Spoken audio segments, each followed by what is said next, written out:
Hello everybody, and welcome to another Bloodborne video.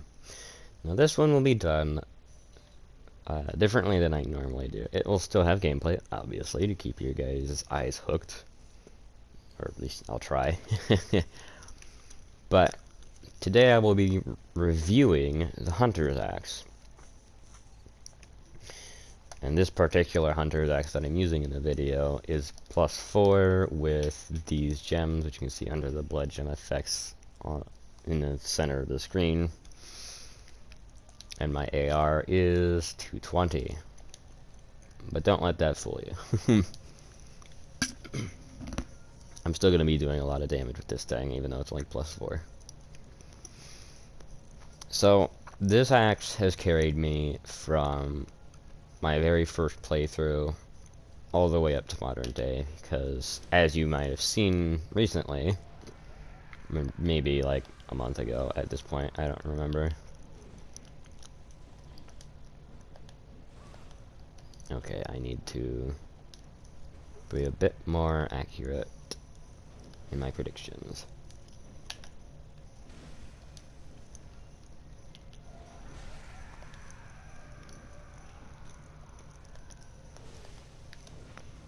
Shit.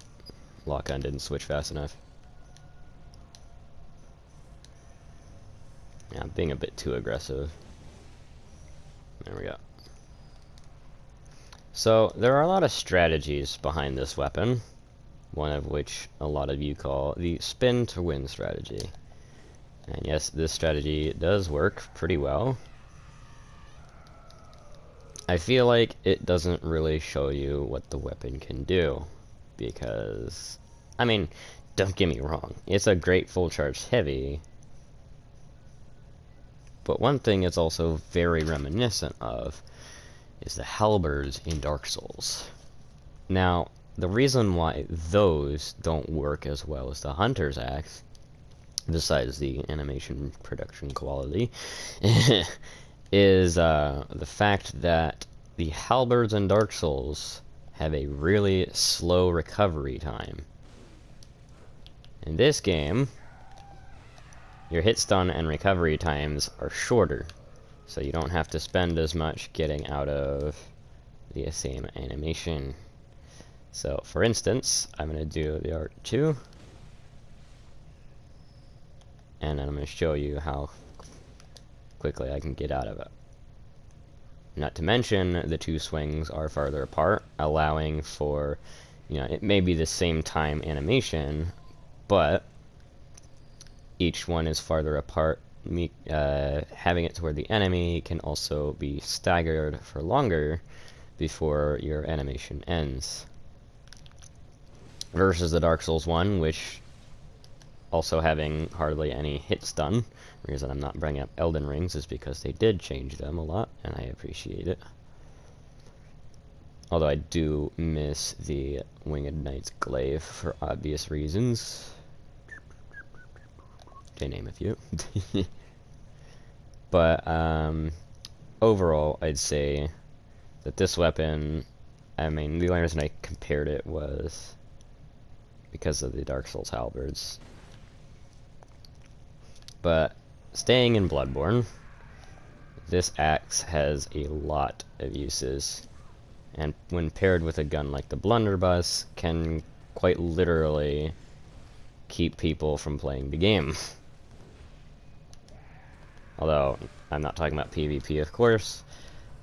However, it is still a very powerful combo in PvP. All of my reviews will be mainly on a PvE perspective, because I'm not really a huge fan of player versus player. Mainly because I get too much into it, and then, whenever there's a rare occasion, or sometimes not rare depending on what game it is, of me getting invaded while I'm just trying to get through a new area, they just completely stop me with whatever tactics they have under their sleeve, and I am unable to progress the game, which is why I don't like invaders as much as everyone else does. But another thing, okay, yeah, one more Dark Souls fact, okay. In Dark Souls, you do not have the knockback that you do in Bloodborne.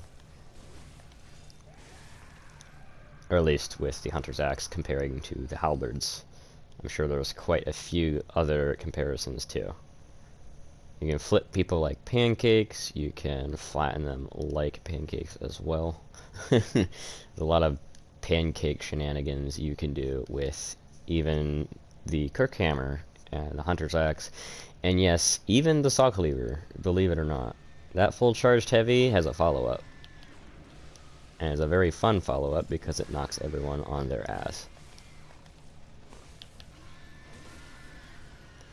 But Bloodborne introduced a lot of attacks that I like to call combination attacks. So basically, you press a button, and then you press another button. That's as simple as it gets. But this isn't just as simple as that in every case. Because, of course, you're going to have enemies that survive more than one swing. So, a combination attack requires you to be on your toes and know your moveset pretty much. And I know you other pros out there already know what I'm talking about. And it's not really a me thing, I just call it combination attacks because that's what they are to me. So much like in Demon Souls way back in 2009, which the extent of its combos was being able to combine R1s and R2s together, which given still flowed very nicely, especially for its time. As you can see there, I put down 2 dogs with 1 stone.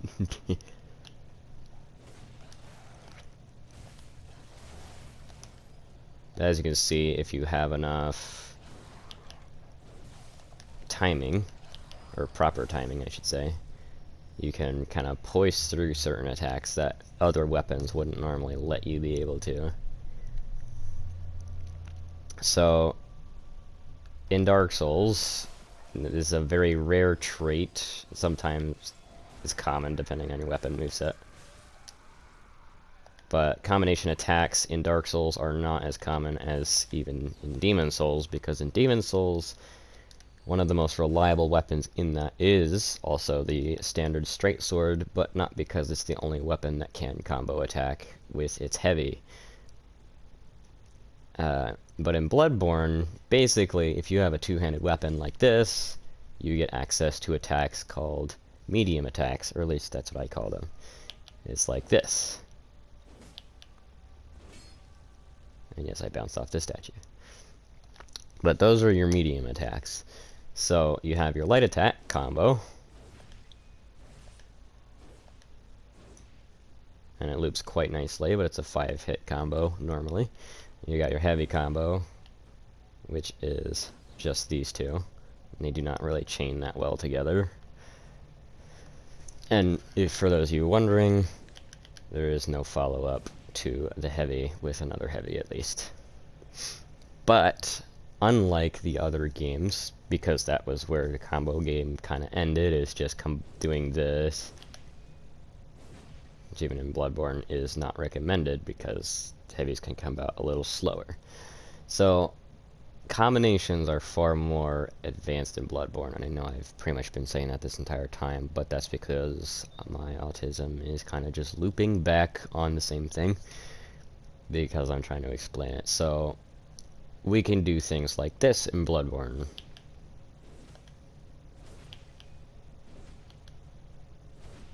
Minus that heavy at the end. I meant to do another light, but I was kind of curious.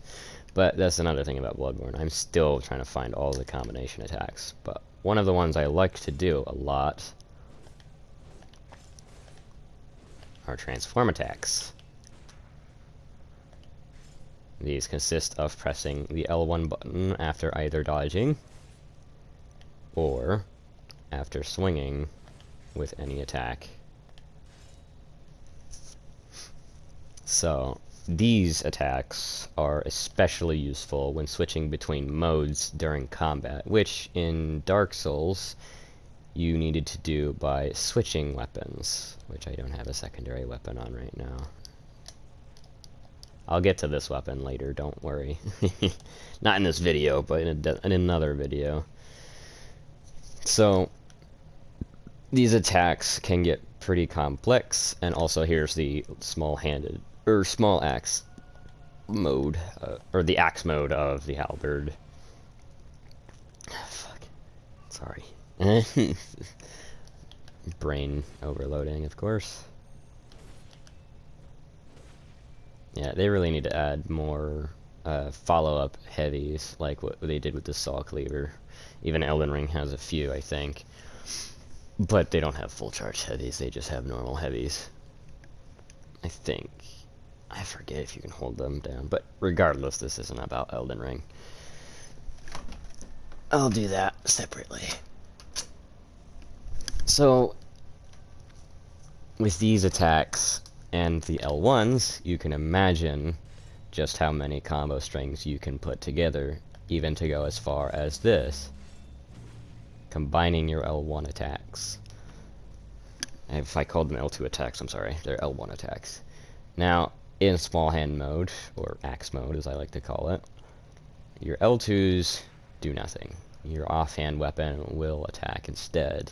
The reason I say offhand weapon is not gun is because stuff like this exists. The torch, obviously. And wooden shield and, you know, everything else. The flamethrowers, fisted Gradia, etc. So, when in two-hand mode, you're, well, two-handing it, and you're putting your gun on your belt, which is quite nice that it doesn't just, but nor did shields or other weapons in the previous games either. So, in this, obviously, I showed you earlier, you get the L2 attacks. Okay, that doesn't work. I was trying to leap attack as well. So you got different attacks. You got leap attack, which only works with the heavy. You got roll attack. Oh god, stick drift. You got backstep attack. Backstep heavy. Rolling heavy. Which, honestly, doesn't exist. Thought it did. And then small hand mode.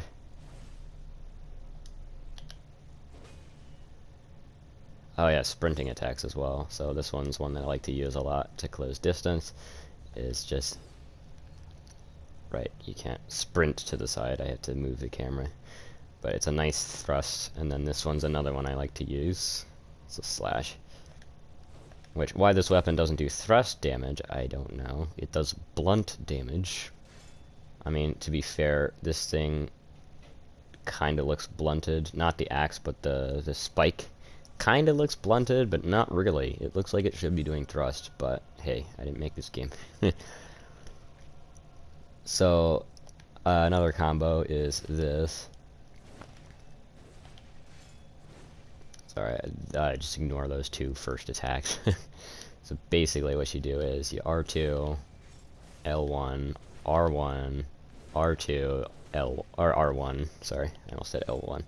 But if I had a bigger stamina bar, I could show you the full combo. Now, obviously the R2 kind of interrupted, but I feel like it wasn't delayed long enough to be considered not part of the combo, because the enemies would definitely agree with me that it's part of the combo, because they're getting stunned by it all the time. So, I'm gonna show you guys, I should totally show you guys more combinations, but there are honestly an unlimited amount of combinations that you can do. Not unlimited, I'm sure, but there's like thousands of combinations that you can do with these weapons. It's insane. And the axe is one of my favorites, and I'm really comfortable with this weapon. And what you came here for was a review, not a tangent, me talking about the difference between Bloodborne and Dark Souls and Demon Souls and whatnot.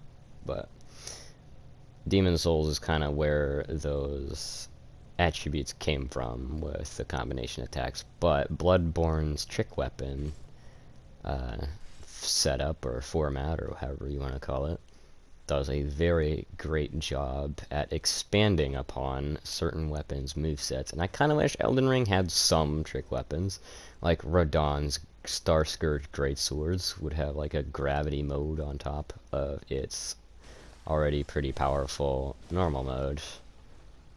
But Starcaller Cry could have put stone on your weapons, changing the move set as well. That's another one I like doing. I like just doing an attack that I can follow up with a lunging attack, or a leaping attack. I already picked it up, okay.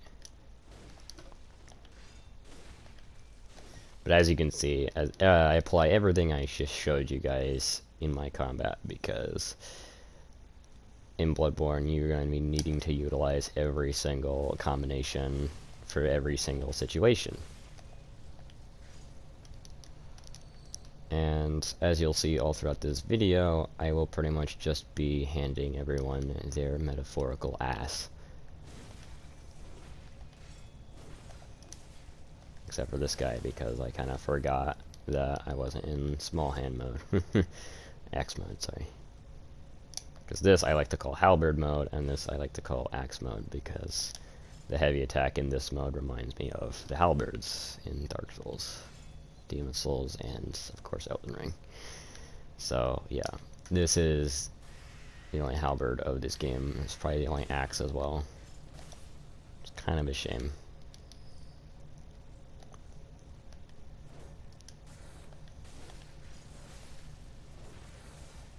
Okay, I just kind of whiffed there.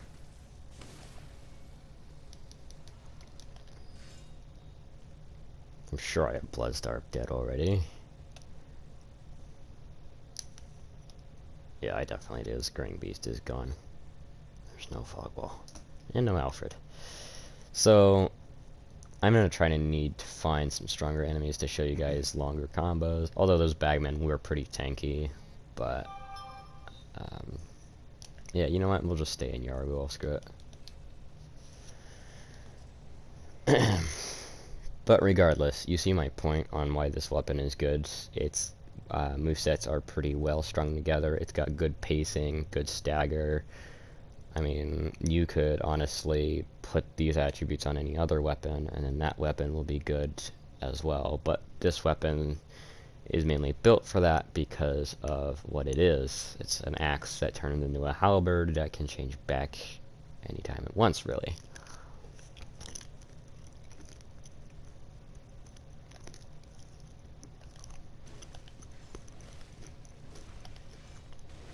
Also, yes, I'm eating.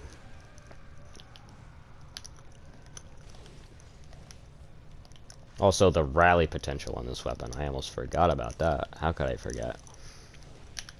It's got one of the highest rally potentials in the game, which is why it's a really good starting weapon. And also why I don't really use the Saw Cleaver, because its rally potential isn't as high. Now, most people's well, an excuse is an excuse. It's not negative or positive. But most people's excuses for using the cleaver over the spear would be like, oh, it does more damage, right? And then they use it and there's no difference. But the axe versus the cleaver, the axe does more damage, has more rally potential. The cleaver is faster though. And it also does serration damage.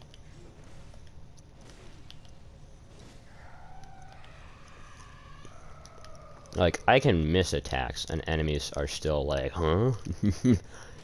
Still gathering their wits to actually, you know, make a move. Oh, those guys were sleeping.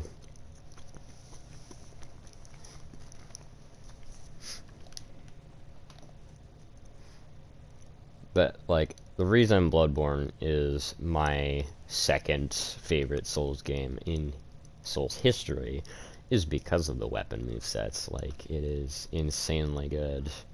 I wish they would do more of this in other games, but if a Bloodborne 2 is coming out, I'll take that too. But I would like to see at least some kind of magical transmogrification in the future. And also transformations.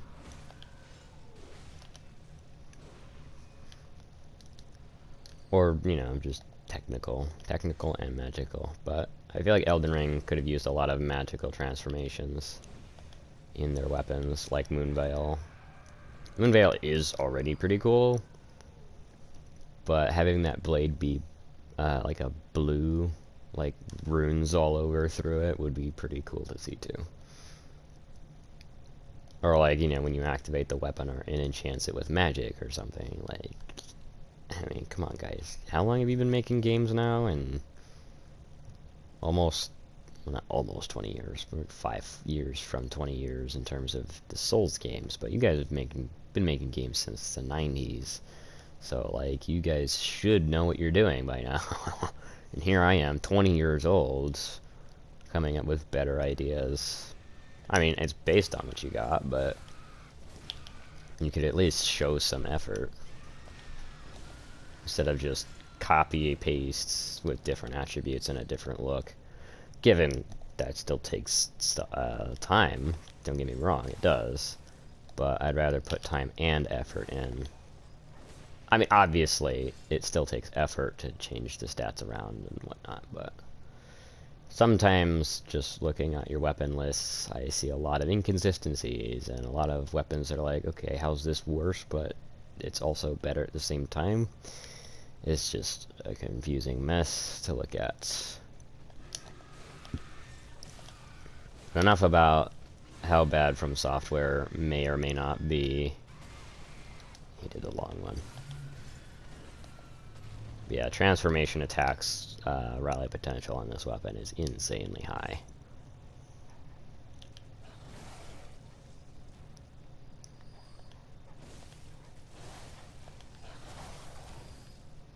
I mean, seriously. This thing puts dogs down. I mean, most weapons do in this game if you know what you're doing.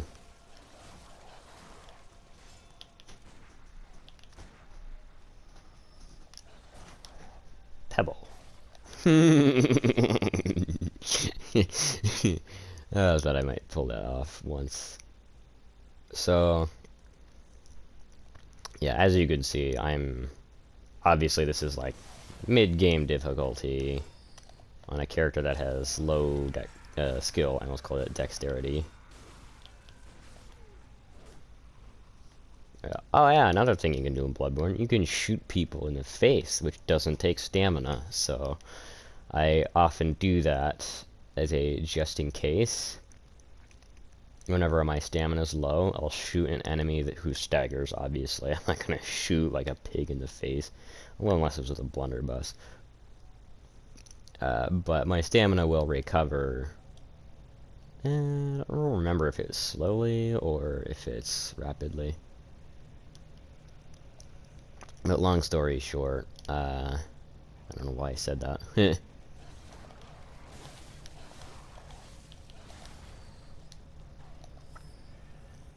Oh yeah, I'll also be getting into benefits about the Chikage in another video. Oh yeah, another good thing about the axe, it can be used in virtually any build, minus a thrust build, because obviously they mistook thrust damage for blunt damage. Unfortunately, but whatever. But that's why weapons like Gurkhammer and Ludwig's Holy Sword are also really good, is because of their high potential when it comes to combat in general, in terms of building around them. Because if you're doing a fire build, a cleaver might be the best thing to use for that, because not only are beasts weak to serrated weapons, but they're also weak to fire. So stacking the two together will be ideal. Let's see if I have any stronger areas unlocked. But another thing that I really enjoy about the axe is just the moveset. Like, just being able to combine the moveset in so many different ways is satisfying. Because let me show you the combinations that I've learned on this, just briefly, obviously. You see how slow that is? Instead of the axes, just do it now. Like, the axe switches so much faster. You know what weapon switches faster than this one? Gurkhammer. Watch this. Attack, follow up. At least the Gurkhammer has options whenever you're in the middle of transforming. This one just your character puts it in and then swings instead of like doing something with the sheath beforehand. But I get that it's a wide sweeping attack too. Like, you've got different ways to do things. But God, that's slow too. But it's the same in the Kirk hammer. But that overhead swing really does this weapon in for me because it's just really slow, and there's a lot of faster enemies in this game. Like, I can go to Old Yarnum and show you how this thing can tear through some beasts real quick. So, I'm getting off topic. This is my ADHD, guys. So, I think overall, outside of what I'm gonna do here, I might just switch to the axe just to have some fun. But I think overall, the axe, I would give, like, the weapon it's excellent. Like, it is nothing under excellent. And if amazing is under excellent, then I guess it's nothing under amazing. But pretty sure excellent is lower than, it doesn't matter. But regardless.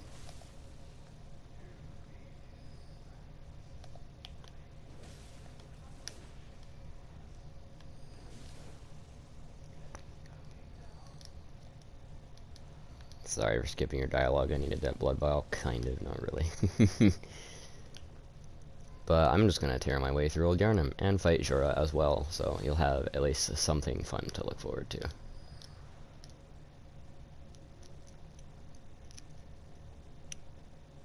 Oh yeah, place your bets in the comments. What's he gonna die to? Me or gravity? Because sometimes he actually does die to gravity.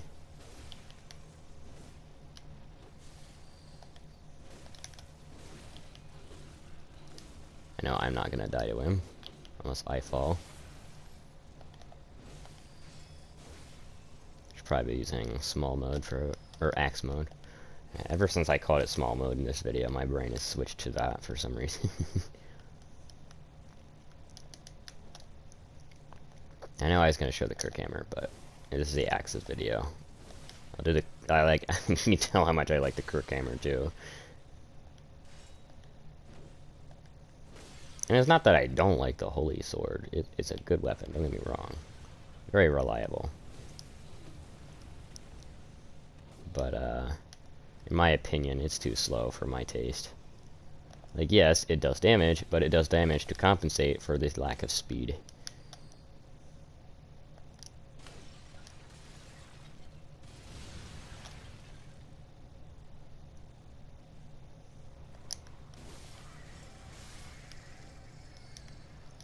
I really need an unupgraded axe to really show off the combos. That's whatever. But another advantage of the axe that most weapons in this game don't have is the range. The range is pretty damn good, all things considered.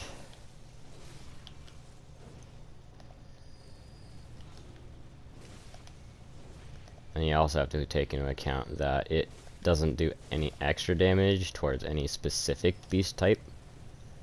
You know, you don't have any kin bonuses or, you know, the opposite of a bonus. You really tell that my memory isn't doing that greatest.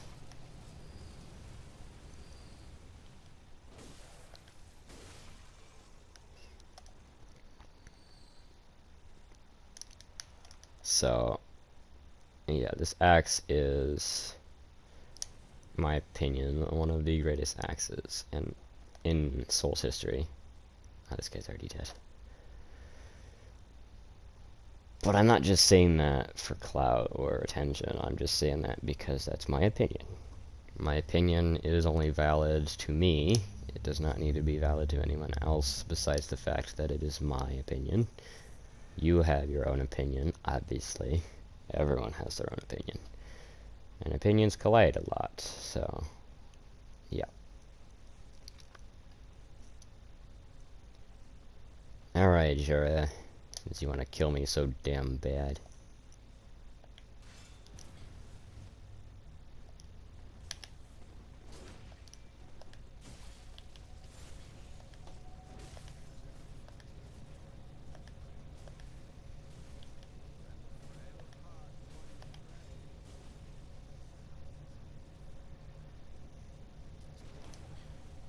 So I'd say you're the frail of heart because you think these beasts are still people. And then you're calling me frail of heart, which is funny.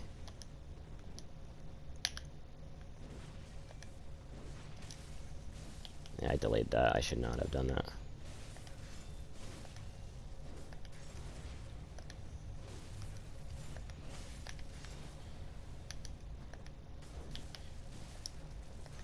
I'll try not to parry him.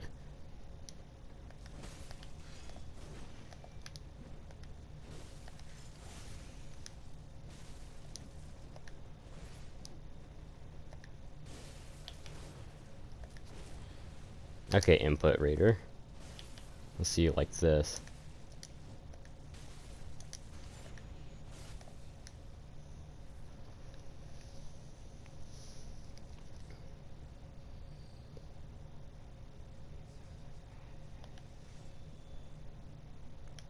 Says the guy that hangs people that come in here. Yeah, sure. Anyway. Yeah, that's how it looks against another hunter. I think it's funny. He didn't parry me a single time, even though I was kind of flailing like he was a beast.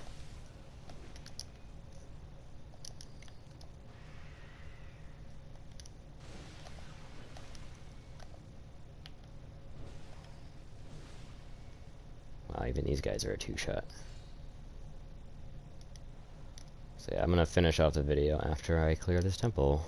So, thank you all for watching. Wow, what is going on with me? I was doing fine, and then I started recording. Yeah, that was just the camera not locking on.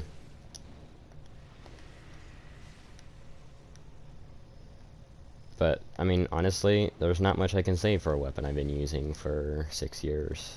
Or is it 7 now? Right, it's 2024. Bloodborne is like 10 years old almost. So, that's nice news. It's one of my favorite games, too. Now, is it top 10 in my favorite games of all time? Yes, yes it is. Is it top 5? Probably not, if I think about it. There are a bunch of games from my childhood that I would rank a little bit higher because of the fairness overall of player versus an enemy. Or environment, I guess, but player versus... well, yeah, I guess the environment is part of it, too.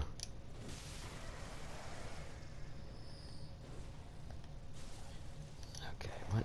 Okay, it's just me being bad right now.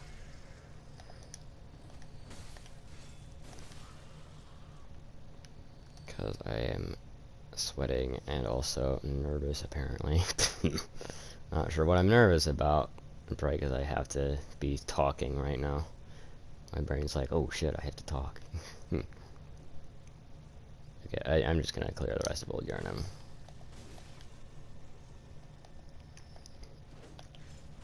It's weapons like the Hunter Axe, which is why I play this game so much.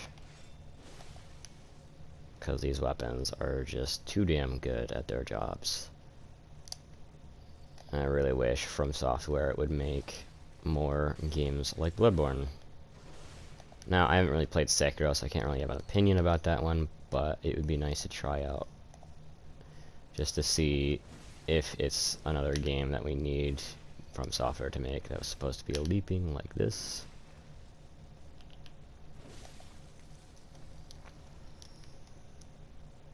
So, yeah. I'm really hoping Sekiro isn't parry only in terms of gameplay, because that would suck. Like, no, seriously, you guys don't know how much I hate games that require players to be gods already. And that's one of the reasons I don't really play the original God of War, even though I have them on PS2. They don't require you to be a god unless you choose like the hardest difficulty on purpose, but they require you to be dedicated to learning Kratos on frame 1, aka day 1, for those of you that aren't fighting games experts. don't even have to be an expert, you just have to hear the term once. Don't know why I said experts. But you get the point.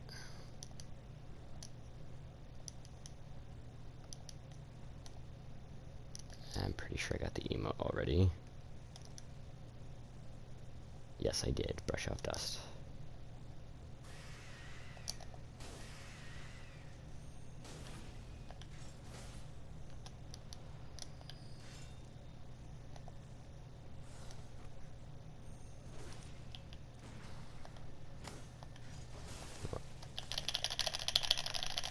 I hate you, fair and square. But whatever.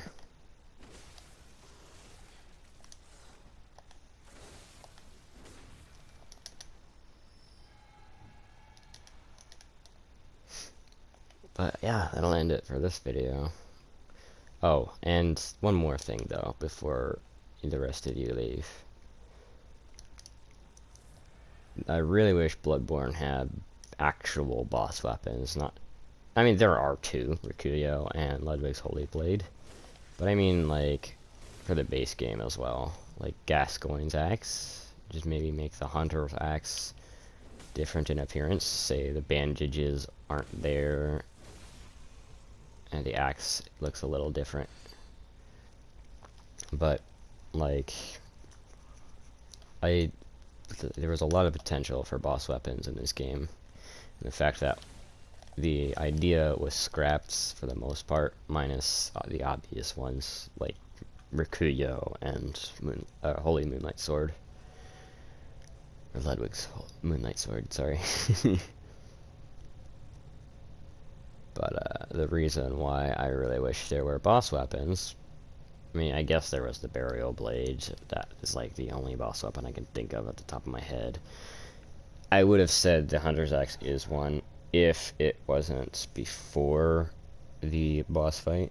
And yes, it is in both terms before, because you get the Saw Hunter badge before Gascoigne as well, which you can buy the axe. But yeah, like Marigo's blades would be pretty cool. You just summon 4 spectral arms, and then you have your 2 arms making 6, and then you can do those crazy ass attacks. That would be cool. I mean, Mikolash doesn't really have a weapon, so it doesn't really matter unless you guys give him a special move. Although, you could have had something along the lines of a consumable that made it to where you went invisible after reaching half health, making the enemy player lock off of you, or any enemies to lose sight of you. And then you can kind of just, when you use stamina, you can uninvisible, I guess, reappear. That would be pretty cool. Or if the Mensis Cage did that already, that would be cool. Obviously, we do have the Burial Blade, which is an amazing weapon, don't get me wrong. But, kind of wish it was called Gehrman's Burial Blade, just saying. Because you don't really see anyone else use it. He's kind of the only one that does. I mean, obviously you see the blades and the Burial Blade hanging all over the place, because it's a lore reason it's just called the Burial Blade. But you only really get it after getting Gehrman's badge and buying it from the shop. But it's not called Gehrman's badge, it's called the Old Hunter badge. But we do get Gehrman's clothes from it, so it's whatever. It's whatever.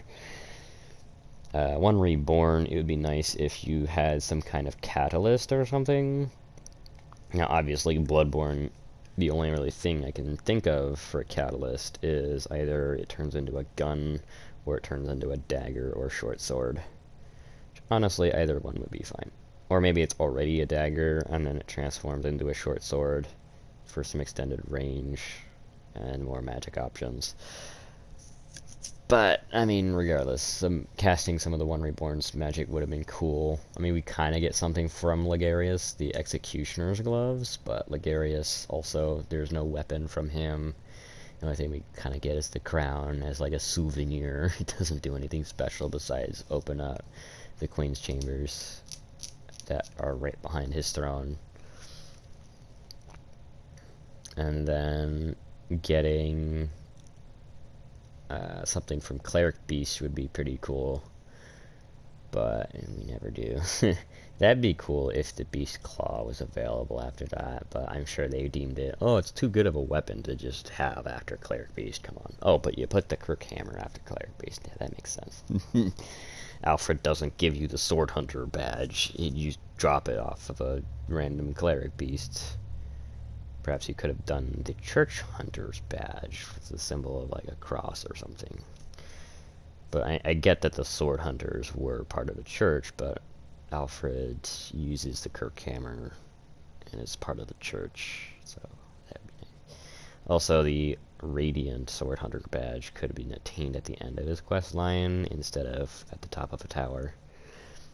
I'm just saying. But quest line weapons and boss weapons are not the same. I need to get out of that tangent real quick. But ROM, it would have been nice to get, like, the Vacuous Rock or something. You hold in your offhand or main hand, and you can cast different spells, like the Close-Up Explosion, or the Meteors, or the Meteors coming up from the ground, which are kind of his only three, but, I mean, you got L2, R1, and, no, you have L1, R1, and R2, because L2 would be your gun button. Fist of Gradia, don't know where that thing came from, I'm being honest. But anyway, hopefully it hasn't been an hour since I started my tangent.